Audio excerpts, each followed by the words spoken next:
کہ تمہیں ناسوت ملکوت جبرائیل کیا ہے، میکائیل کیا ہے، وہ تو اس حد تک بڑھ جاتا ہے کہ تریمورتی کی اصطلاح کا بھی ترجمہ کر ڈالتا ہے اپنی جان سے ہاتھ دھوئے،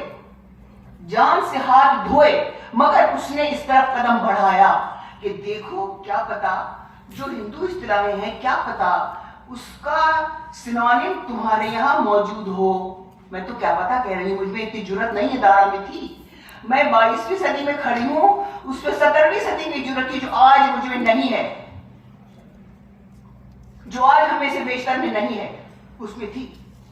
اس میں تھی۔ تو اس نے 22 ٹاپک یہ لیے اور سر اکبر 52 اپنشد کا ترجمہ کر ڈالا اس نے۔ ابھی کسی نے کہا کہ سوال و جواب ہے، ہاں سوال و جواب ہیں، اور آخر میں کیا ملتا ہے اس سوال و جواب سے؟ آپ اپنشد کو پڑھیے، میں نے سر اکبر کو پڑھا ہے، اپنشد کو تو ہمارے کشن گوپال جی نے پڑھا ہوگا۔ آخر میں آپ کو ملتا ہے انلائٹنمنٹ،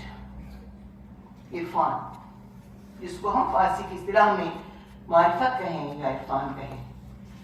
تو دارا نے یہ کیا کہ ایسوٹیرک سے نکال کے ایکزوٹیرک سے نکال کے ایسوٹیرک پہ لے آیا چیزوں کو، ذہنی دنیا سے نکال کر مادی دنیا میں لے آیا چیزوں کو، اور سوسائٹی کو بدلنے کے لیے ذہن کے ساتھ ساتھ مادی اقدامات بھی ضروری ہیں، مادی اقدامات بھی ضروری ہیں۔ تو دارا کا کارنامہ یہ تھا اس وقت کہ اس نے وہ افکار روحانی عارفانہ بشر دوستی کے، ہیومنزم کے، انسان دوستی کے، جو انسان کے ذہن میں صدیوں سے فلاسفرز نے، صوفیاء نے، عرفاء نے، شعراء نے مادر پیارا اکثر رخ یار دی رہیم اے بی خبر ز لذت شرب مدامما، ہم نے تو شراب کے اس پیالے میں دوست کی شکل دیکھی ہے، تم کیا جانو ہمارا، ہمیں کس چیز کا نشہ چڑھا ہوا ہے۔ تو صوفیاء نے سب کچھ کہہ دیا تھا، لیکن عام آدمی کی نظر میں نہ وہ پیالہ ہے جس کا مقصد تحفظ ہے، نہ وہ شراب ہے، اور نہ وہ دوست ہے۔ دارا نے کہا دیکھو بھئی یہ سب صوفیاء کا انٹلیکچوالزم تو ایک طرف کو رکھ دو، یہ تو بہت اچھی بات ہے، یہ میرے افکار کا بیک گراؤنڈ ہے۔ اس چیز نے دارا کے افکار کے بیک گراؤنڈ کا کام کیا۔ اب آ جاؤ ذرا تم میدان عمل میں، یہ دیکھو کہ وہ مذہب جس کو تم نہیں جانتے اس کو برا کیوں کہتے ہو میاں؟ اس کو برا کیوں؟ پہلے جان تو لو، پہلے جان تو لو، ہندو لوگوں مسلمان کو جان لو، مسلمان لوگوں ہندوؤں کو جان لو، جانو اور دیکھو کہ کتنی سملیرٹیز ہیں تم دونوں میں، مانو یا نہ مانو، کتنی سملیرٹی۔ تو یہ تھا دارا شکوہ کا کارنامہ اس دور کا، دارا شکوہ کا کارنامہ اس دور کا، جو اس کو وجہ تھی کہ جب یہ اوتیل دوپہراؤں اس کو لے کے گیا ہے باہر، تو شوپنہاور نے کہا کشن گوپال جی آپ کو تو معلوم ہوگا، آپ کے سامنے میرا بولنا چھوٹے منہ بڑی بات ہوگی، اس نے کہا کہ اب میں سکون سے مر سکتا ہوں کیونکہ میں نے اپنشد کو پڑھ لیا۔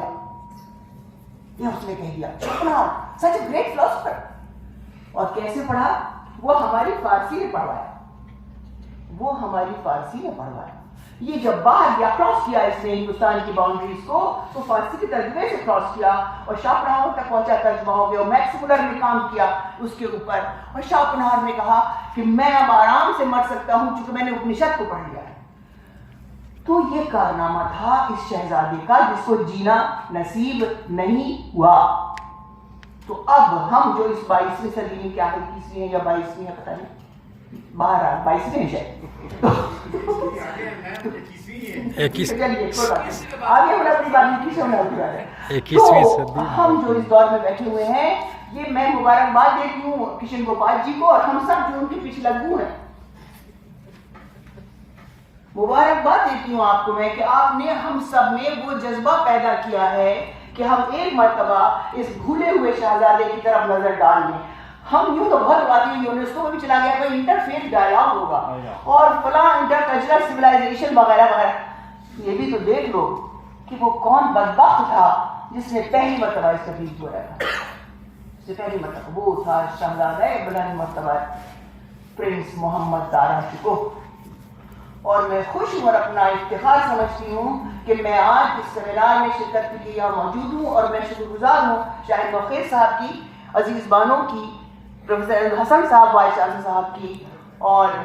تمام جو آپ کی اور آپ کے ڈپارٹمنٹ کی، کہ آپ نے مجھے یہ موقع دیا کہ میں یہاں آ کر آپ سے ملاقات کر سکوں اور دارالشروع کے بارے میں آپ کو بھی آپ سے سن سکوں اور آپ سے کہہ سکوں. Thank you very much.